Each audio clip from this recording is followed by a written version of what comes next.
one thing I do want to touch on, just to again help people sort of think this through for themselves, is how you get an effective settlement, because ultimately that's what you want to achieve.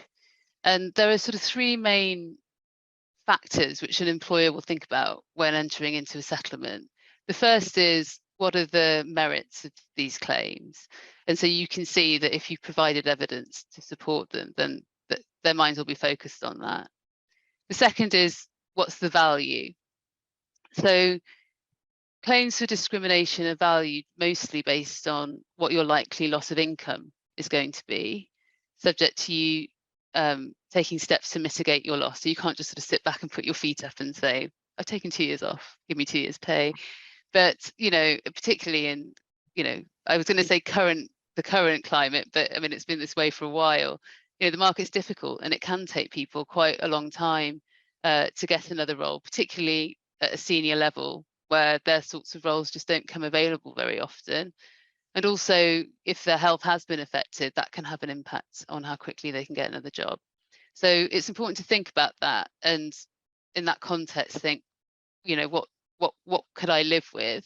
Because no one's got a crystal ball. You don't know how long it's going to take you, but you know, what would be a realistic compromise for me? What would I accept? It's important to think that through. And that's the sort of assessment that an employer will make, and you'll have to make arguments about that. There is, for discrimination, also awards for injury to feelings, but the most of it is about your financial losses, and they can be significant. It's uncapped, so if you've got a role, you know, you've got your salary, but also, you know, really valuable bonus or shares, you look at the loss of those as well. It covers quite a lot, so it can really add up. And the last, well, not the last point, but another important point is, how likely does your employer think it is that you're going to bring this claim?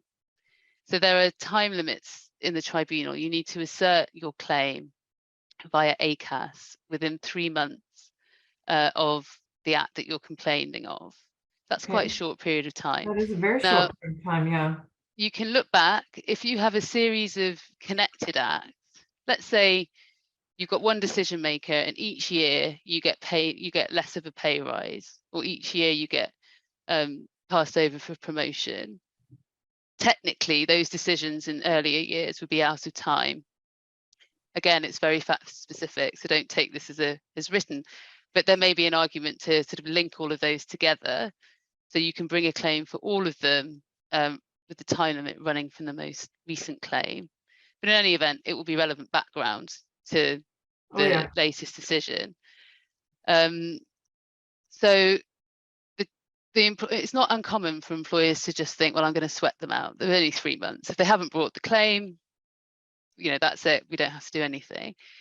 So one thing that's really worth looking at is you can get legal expenses insurance cover.